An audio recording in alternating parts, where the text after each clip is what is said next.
कि ये जो उन्होंने सबूत प्रेस कॉन्फ्रेंस करके सारी फाइलें बताई थी, क्या वो सबूत सच्चे थे या झूठे थे? दोनों एक दूसरे को खोल करके रख देंगे। आदरणीय सभापति जी, मुझे विश्वास है ऐसी चीजों का जवाब देने की उनके अंदर हिम्मत नहीं है। आदरणीय सभापति जी, ये ऐसे लोग हैं जिनका डबल स्टैंडर्ड है, दोहरा रवैया है। और मैं देश को बार बार ये बात याद दिलाना चाहता हूं, ये कैसा दोगलापन चल रहा है। ये लोग दिल्ली में एक मंच पर बैठ करके जांच एजेंसियों पर आरोप लगाते हैं, भ्रष्टाचारियों को बचाने के लिए रैलियां करते हैं, और केरला में उनके शहजादे, उन्हीं के केरल के एक मुख्यमंत्री जो उनके गठबंधन के साथी है, उनको जेल भेजने की अपील करते हैं और भारत सरकार को कहते हैं कि इस मुख्यमंत्री को जेल भेज दो। दिल्ली में ईडी सीबीआई की कार्रवाई उस पर हाय तौबा करते हैं और वही लोग उसी एजेंसी से केरल के मुख्यमंत्री को जेल भेजने की बात करते हैं, शहजादे। तब लोगों के मन में सवाल उठता है कि इसमें भी दोगलापन। आदरणीय सभापति जी, छत्तीसगढ़ में कांग्रेस सरकार के मुख्यमंत्री के साथ शराब घोटाला जुड़ा। यही आप पार्टी वाले चीख चीख करके कहते थे कि ईडी सीबीआई को लगा दो और इस मुख्यमंत्री को जेल में डाल दो, खुलेआम कहते थे। और ईडी ये काम करे इसके लिए गुजारिश करते थे। उनको तब ईडी बहुत प्यारा लगता है।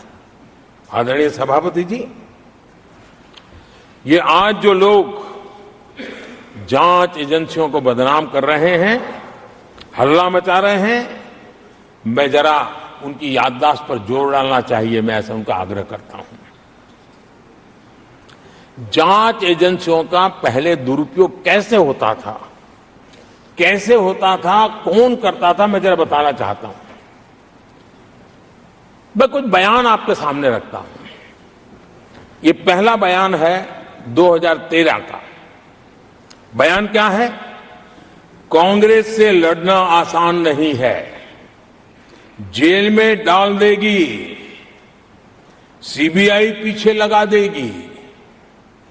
कांग्रेस सीबीआई व इनकम टैक्स का भय दिखा करके समर्थन लेती है। ये स्टेटमेंट किसका है? ये बयान है स्वर्गीय मुलायम सिंह जी का। कांग्रेस एजेंसियों का कैसा दुरुपयोग करता है, ये मुलायम सिंह जी ने कहा था।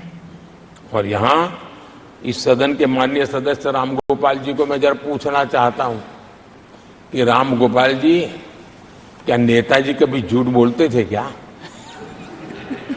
नेताजी तो सच बोलते थे।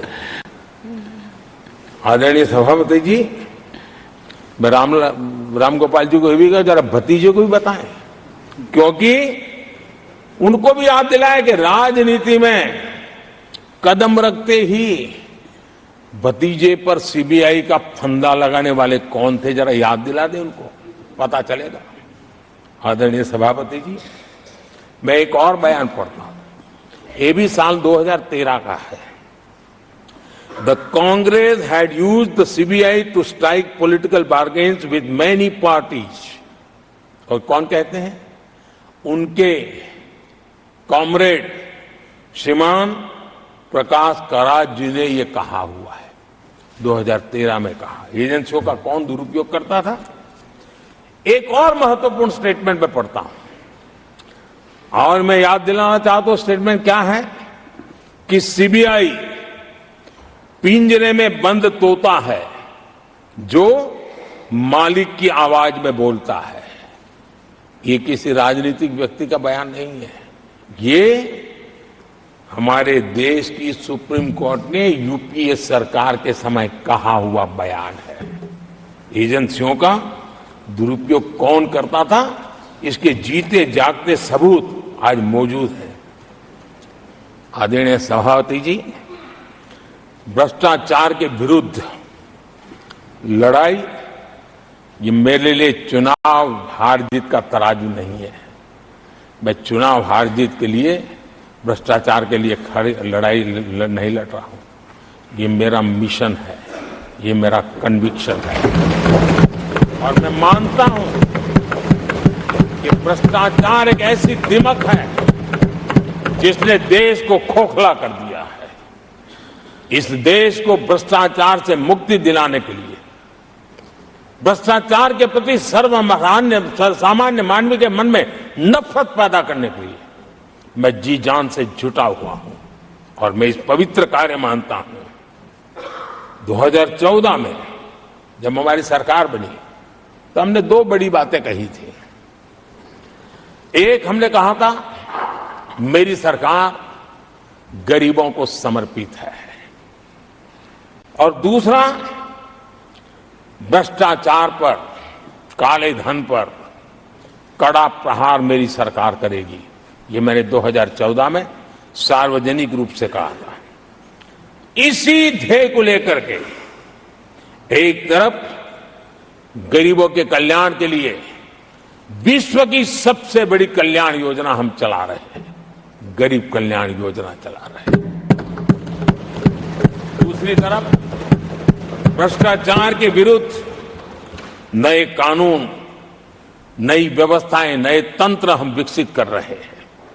हमने भ्रष्टाचार निवारण अधिनियम 1988 उसमें संशोधन किया। हमने काले धन के खिलाफ एक नया कानून बनाया। बेनामी संपत्ति को लेकर हम नया कानून लेकर के आए।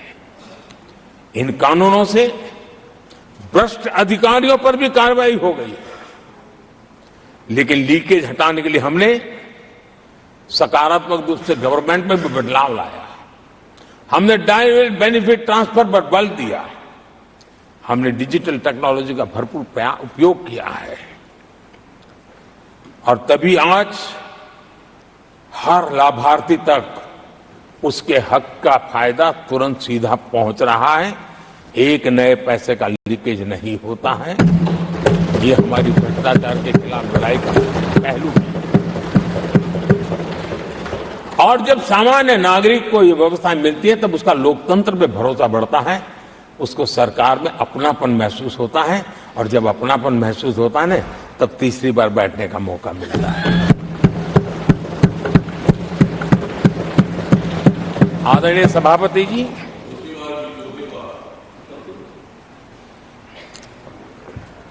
मैं निसंकोच रूप से कहना चाहता हूं, लाग लपेट नहीं रखता हूं, और मैं देशवासियों को भी कहना चाहता हूं कि मैंने एजेंसियों को भ्रष्टाचार और भ्रष्टाचारियों पर कड़ों से कठोर कार्रवाई करने के लिए खुली छूट दे के रखी है।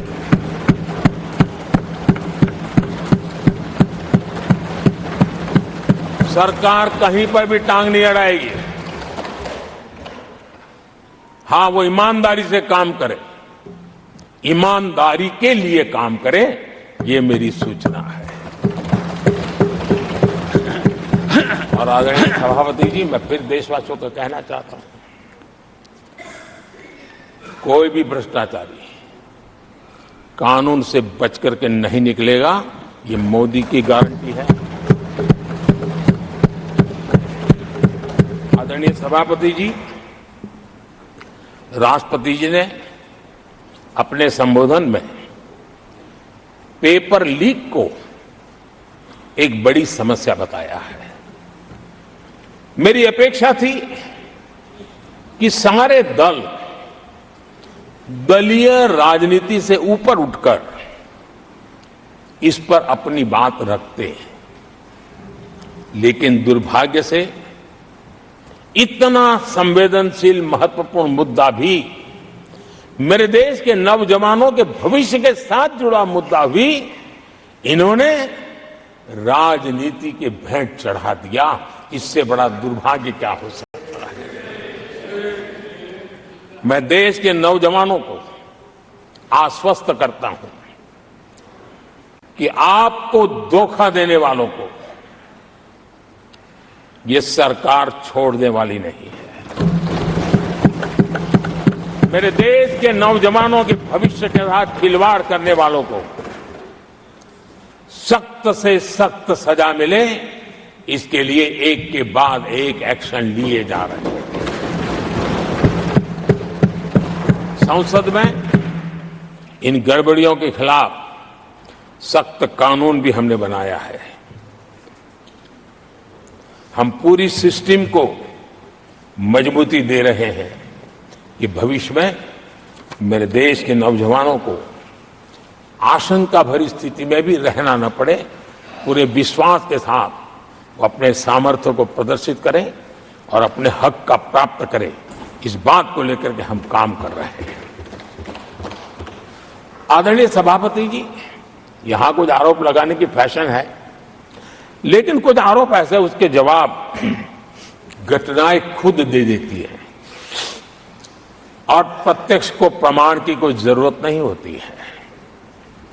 जम्मू कश्मीर में हाल में हुए लोकसभा चुनाव में मतदान के जो आंकड़े हैं वो पिछले 4 दशक के रिकॉर्ड को तोड़ने वाले हैं। और इसको सिर्फ कोई घर से गया बटन दबा के आया इतना नहीं है, भारत के संविधान को स्वीकृति देते हैं, भारत के लोकतंत्र को स्वीकृति देते हैं, भारत के इलेक्शन कमीशन को स्वीकृति देते हैं। ये बहुत बड़ी सक्सेस है आदरणीय सभापति। देशवासी जिस पल की प्रतीक्षा करते थे वो आज इतनी सहज सरलता के सामने दिख रही है। आदरणीय सभापति, बीते अनेक दशकों में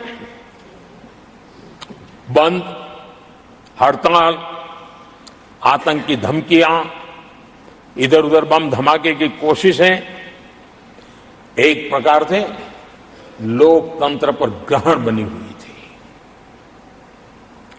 आज इस बार लोगों ने संविधान पर अटूट विश्वास रखते हुए अपने भाग्य का फैसला लिया है। मैं जम्मू कश्मीर के मतदाताओं को विशेष रूप से बधाई देता हूं।